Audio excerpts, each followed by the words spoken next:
우리 함께 나누었던 그 말씀, 이제는 여러분 제가 여러 번 말씀드렸지만 이 말씀의 큰 통을 이제는 우리가 좀 볼 수 있어야 돼요.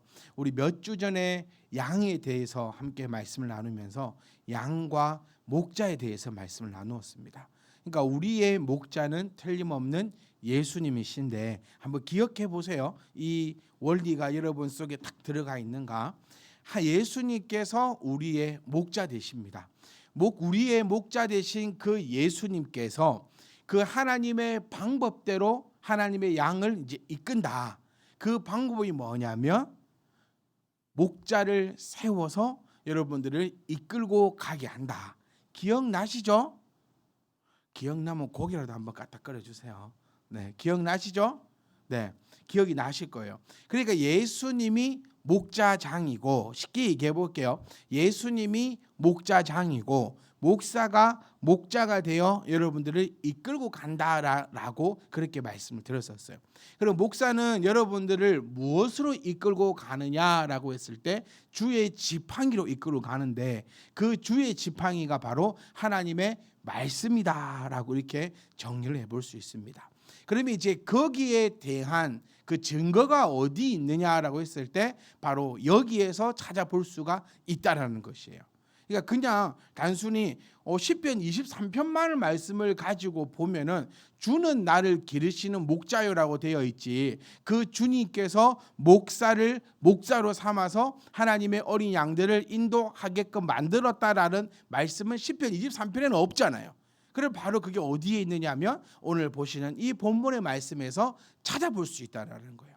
자, 4절 3절, 그러니까 1절, 2절, 3절 말씀을 이제 우리가 또 기억하셔야 돼요. 그리하면이라고 나와 있습니다. 그러니까 장로들을 향해서 하는 거죠.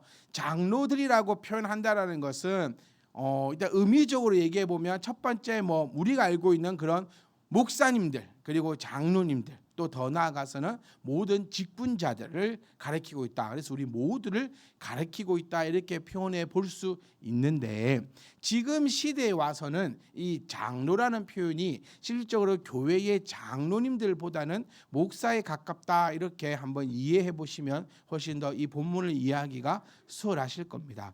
그러니까 강제적으로 권위를 사용해서 성도들을 이끌지 말고 보훈이 되어서 성도들과 함께 가면, 그리하면, 자, 정리해 보면 목자들이 하나님의 어린 양을 열심히 바른 길로 인도하면 목자장이 나타내실 때에, 여러분 이겁니다. 바로 많은 사람들이요 저에게 이렇게 질문을 합니다. 왜 목사입니까? 이런 질문을 참 많이 하세요. 제가 공부를 10년 했지 않습니까? 10년 더 했어요. 그 공부를 10년 넘게 학비 들여서, 시간 들여서, 노력해서, 머리 써서 이렇게 저렇게 가지고 왜 목사를 합니까? 라는 질문을 상당히 많이 하세요. 목사하면은 돈을 많이 버는 줄 알고 이제 월급도 많이 받는 줄 알고, 저 이제 그렇게 큰 교회면은 월급도 많이 받지 않을까요? 이렇게 이제 반문하기도 하는데요. 왜 목사를 하냐면요, 바로 이 4절 말씀 때문입니다. 제가 늘 여러분께 말씀드렸던 게 있어요. 돈 벌려면 목사 절대 하면 안 되고, 돈 벌려면 저도 목사 안 할 겁니다.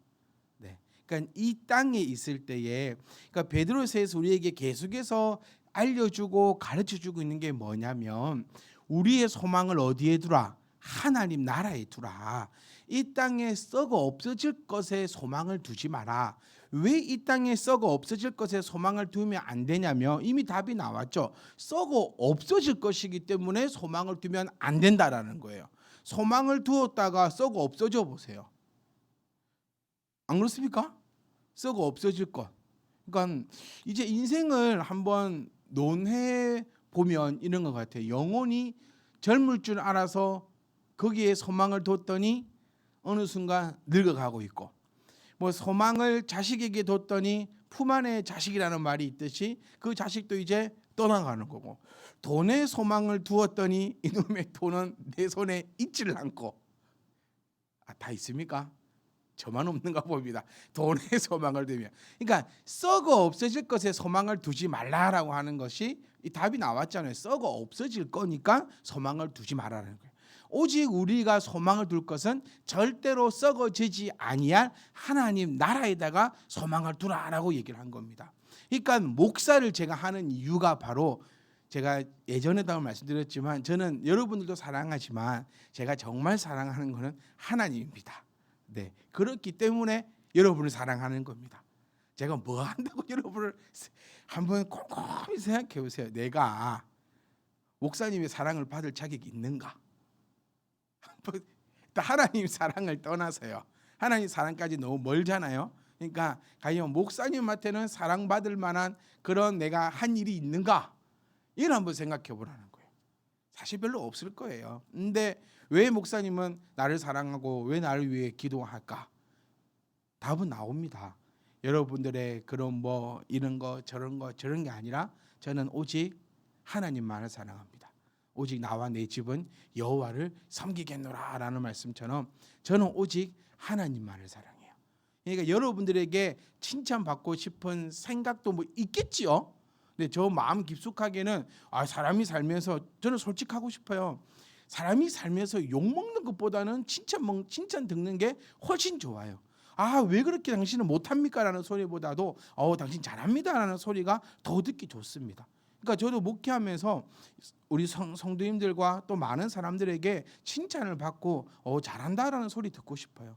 그런데 그것보다도 하나님, 나의 목자장 되신 하나님께서, 나의 목자장 되신 예수님께서 나실 때에 시들지 아니하는, 그렇죠? 시들지 아니하는 영광의 관을 얻으리라, 이 말씀 붙잡고 우리가 하는 것이 바로 신앙생활이라는 겁니다.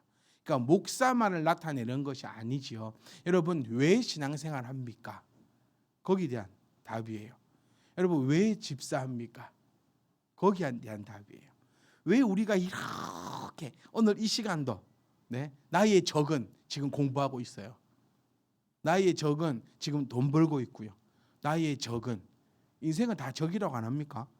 나의 적은 내일 회사 가기 위해서 이 시간 편안히 쉬고 있는데 우리는 왜 이곳에 이렇게 모여서 이렇게 하고 있냐라는 거예요. 바로 그것이 시들지 아니하는 영광의 관을 얻는 소망과 확신이 있기 때문입니다.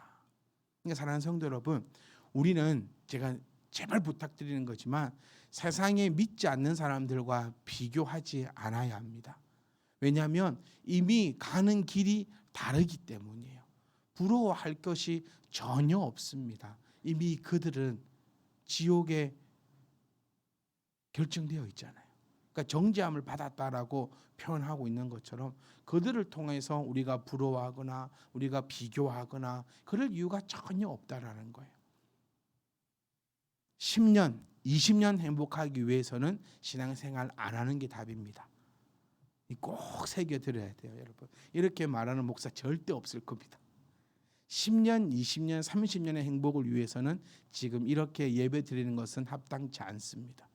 나가서 열심히 공부하고 열심히 돈 벌고 열심히 땅을 일궈야 됩니다. 10년, 20년, 30년을 위한다면 그 뒤에는 당연히 썩어 없어질 것이고 그는 불타는 곳에 있겠죠. 하지만 우리가 이렇게 신앙생활에 애쓰고 또 몸부림치는 그 이유, 전쟁 속에서 또 오늘도 우리는 이기는 그 이유가, 이겨내려고 하는 그 이유가 바로 목자장이 나타나실 때, 여기에 여러분 상당한 믿음이 들어있는 구절 하나입니다. 우리는 어떤 믿음을 가지고 있습니까? 반드시 예수님이 나타나신다는 그 믿음입니다. 성도들이 바라는 소망이 뭐라고 했습니까, 여러분? 예수님의 재림입니다. 오늘 되게 피곤하세요? 그만할까요? 진짜 피곤한데. 그만하려면 그만할게요. 오늘 피곤해 죽겠는데. 여러분만 피곤한 게 아닙니다. 저도 피곤해 죽겠어요. 그만할까요? 조금만 더 모인 김에 진짜 그만하지 말자는 사람은 지금 하준이하고 하나님밖에 없었어요. 두 사람만 아니요. 전부 다는 이게 무언의 긍정인지. 그런데 진짜 그만하고 그냥 가보면 또 좀 이상하잖아요. 이제 10분도 이제 딱 10분 지났는데 그만합시다. 이러고 막 기도하고 집에 가 있어. 막 이러면 알아서 기도하고 집에 가세요. 이러면 좀 이상하잖아요. 자, 제가 그러면 더 재밌고 더 짧게 한번 해보겠습니다. 그러니까 여기 4절에는 상당한 우리의 믿음의 고백이 들어있다. 그것이 바로 재림하실 예수님을 믿는다라는 거예요. 이거 안 하면, 이거 없으면 신앙생활 헛방입니다. 네, 이거 없으면 신앙생활 할 이유가 없어요. 나는 이 땅에 잘 먹고 잘 살기 위해서 신앙생활 합니다. 노선 잘못 탔다 했습니다. 이 땅에서 잘 먹고 잘 살려고 하면 교회를 떠나야 합니다. 이거 기억하셔야 돼요. 하지만 우리의 믿음은 재림하실 예수님께 있다면, 영원히 시들지 않니 하는 그 영광의 관에 있다면 오늘 우리가 하는 것은 바로 정답이라는 것입니다. 그렇기 때문에 우리가 하는 이 모든 것들, 우리가 하는 이 모든 신앙생활의 그 목적은 이 땅 위에 있을 때에 잘 먹고 잘 사는 데 목적이 있는 것이 아니라 목자장이 나타나실 때에 시들지 않아야 하는 영광의 관을 얻는다는 확신이죠. 이제는 두 가지의 확신이 있는 거죠. 예수님의 재림에 대한 확신, 그리고 영광의 관을 얻는다는 그 확신을 가지고 있는 것입니다. 5절로 넘어가 봅니다.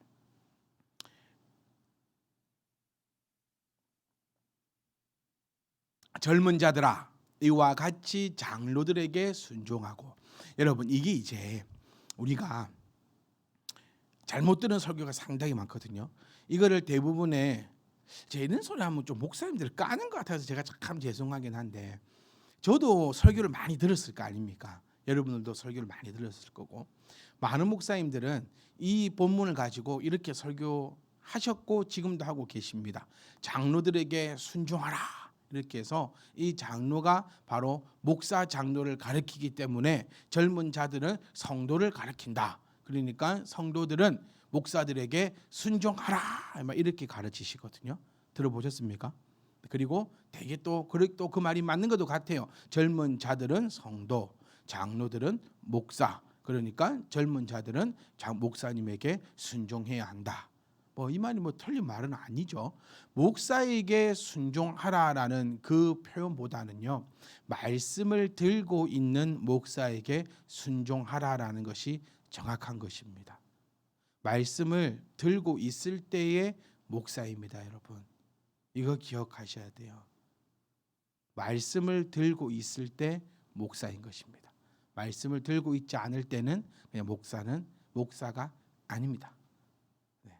이렇게 기억하시면 되겠습니다.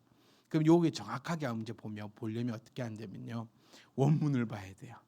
원문 성경에 이 장로가 어떤 단어로 쓰여져 있는가를 봐야 하는데, 제가 여기 적어 왔는데 저의 그 아름다운 발음으로 한번 들려드려요. 네오테로이라는 이 단어로 젊은 자들아라고 표현되어 있습니다. 자, 이 젊은 자와 장로를 표현하는 이 원문은요, 직분자를 나타내는 것이 아니라 진짜로 젊은 자들을 나타냅니다. 영보이. 그리고 이 장로는요, 교회의 직분자를 나타내고 있는 단어가 아니라 진짜로 늙은 자를 나타내고 있는 올드보이로 적혀 있어요. 이제 이해감이 오시죠? 그러니까 4절하고는 완전히 다른 것으로 가는 거예요. 자, 다시 한번 성경을 보겠습니다. 그러면 젊은 자들은 이와 같이 누구에게? 나이 든 자에게 순종하라라고 나타나고 있는 거예요. 자, 이것은 어디 안에서? 교회 안에서요. 그러니까 다시 한마디 해보면 우리 젊은 자들은 교회 안에 있는 늙은 자들이라 표현하면 좀 그렇지만 어른들에게 순종해야 한다는 것입니다. 왜냐하면 이 어른들이 이 또 젊은 자들을 말씀으로 이끌고 나가는 거니까요. 참 요즘 우리 주니 아이들도 저에게 제가 말만 하려면 놀리는 게 뭐냐면 라떼나 이렇게 해서 막 놀리려고 하거든요. 그런데 이게 그럴 수밖에, 저도 정말 이럴 될 줄 몰랐어. 저희도 어릴 때 막 그렇게 했는데 어쨌든 그렇게 되는 거예요. 인생은 그렇게 되는 것 같아요.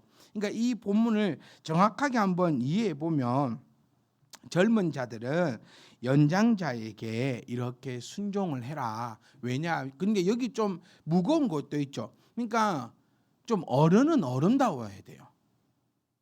이게 세상 우리가 사회를 살아가면서도 요즘 참 많이 느끼는 게 뭐냐면 존경할 만한 어른이 있는가라는 것입니다. 절대 지금 이 5절의 말씀은 직분자를 나타내고 있는 것이 아닙니다. 그러니까 우리들은요, 여러분 우리 어른이잖아요. 지금 여기 우리는 지금 어른으로 있습니다. 누구에게? 나보다 나이 어린 사람에게요. 그러니까 그들에게 본을 보여야 된다는 거예요.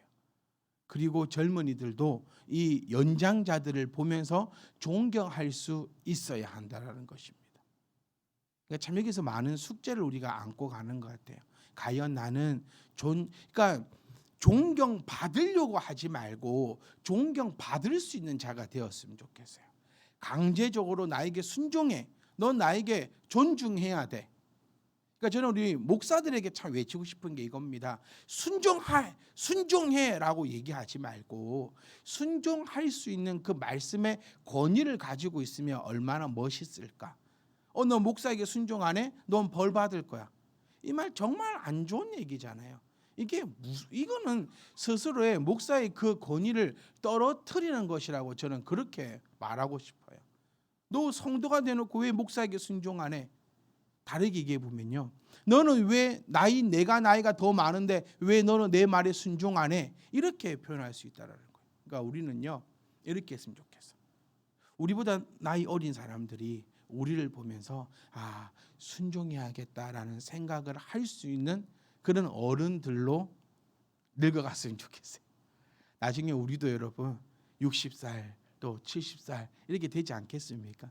진짜 우리 스스로가 아직은 좀 어른이다라고 표현하기는 조금 부끄러운 할 수도 있는데, 그래서 진짜 우리가 이렇게 이제 어른이 되어가고 있는 이 과정에서 정말 너 나에게 순종해라 라는 얘기가 아니라 정말 젊은 자들이 스스로 순종할 수 있는 그런 나이 든 장로들, 직분자가 아니라 했어요. 그런 연장자들이 될 수 있기를 주여로 부탁드립니다. 이 젊은이와 장로들, 그러니까 교회의 모든 사람들은 서로 겸손으로 허리를 동이라라고 표현하고 있습니다. 이 장면은 어디서 따오는 거냐면요, 여러분, 예수님께서 허리에 이 수건을 두르고 제자들의 발을 씻겨주던 장면 여러분 기억하십니까? 그 장면을 끄집어 들고 온 겁니다. 베드로는. 그러니까 허리를 동이라 하니까 우리 진짜 뭐 벨트 같은 거로 꽉 조는 그런 장면을 생각하시는데 그게 아니라 예수님께서 제자들의 발을 씻기실 때 앞치마 같은 거를 이렇게 앞에 두르고 씻기셨거든요. 그거를 지금 표현하고 있는 겁니다. 그러니까 겸손이란 단어가 탁 끌어오는 것은 예수님만큼 겸손을 보여준 분이 어디 있냐라는 거예요. 겸손은 이겁니다, 여러분. 나는 요만큼 높이에 있지만 낮은 자의 자리로 가는 것을 겸손이다라고 표현할 수 있어요. 그러니까 예수님께서는 정말 하늘의 권세를 다 가지고 계신 높으신 분이시지만 허리를 동이고 제자들의 발을 씻기셨던 그 장면처럼 우리 모두가 다 서로에게 겸손하라라고 베드로는 이야기하고 있으며, 하나님은 교만한 자를 대적하신다라는 그 표현을 이렇게 한번 정리해 볼 수 있습니다. 대적하다라는 표현은요, 군대 용어인데 안티타세타이라는 이 군대를 배치시킬 때 사용하는 군사적 용어입니다. 그러니까 하나님께서는 교만한 자하고 딱 서로 쳐다보고 전쟁을 하기 위해서 서로 노려보고 있는 그 자세를 나타내고 있다는 것입니다. 하나님은 하나님 자신을 의뢰하지 않고 교만하여 자기의 능력만을 믿는 자들을 대적하셔가지고 어떻게 하실 것이다. 대적한 이유가 뭡니까? 쳐다보고 가려고 대적한 게 아니에요. 대적한 이유는 싸우려고 대적하는 거죠. 하나님과 사람이 싸우면 어떻게 될까요? 사람은 파멸되는 것입니다. 이걸 기억하셔야 돼요. 그러니까 하나님은 이제 우리에게 알려주는 거예요. 교만한 자. 하나님 교만하다는 말이 이렇게 정리할 수 있습니다. 하나님 자신을 의뢰하지 않고, 그러니까 하나님께 의뢰하지 않고 자기 자신의 힘과 자기 자신의 능력만을 믿고 나아가는 자를 교만한 자다라고 표현하고 있으며, 그런 자는 하나님께서 파멸시키실 것이다. 이제 반대로 겸손한 자 이렇게 표현하고 있습니다. 겸손한 자가 뭐라고 했죠? 우리 앞절에서 저 겸손을 따와야 돼요. 겸손으로 허리를 동이는 자. 내가 아니라 성도들을 위하여서 성도의 발을 씻겨주는 자. 낮은 자. 그러니까 이게 여러분 교회의 아름다운 모습인 거예요. 여러분보다 제가 더 낮아요. 이 마음이 있어야 돼요. 목사가 위에 있고 성도들은 목사의 발 아래에 있어서 지배하고 다스리고 막 지근지근 밟고 뭐 올라오지 못하게 짓눌러야 되고, 이거는 성경적 모습의 교회가 아닙니다, 여러분. 지금 분명히 나타내어 주고 있는 거죠. 다 서로 겸손으로 허리를 동이라.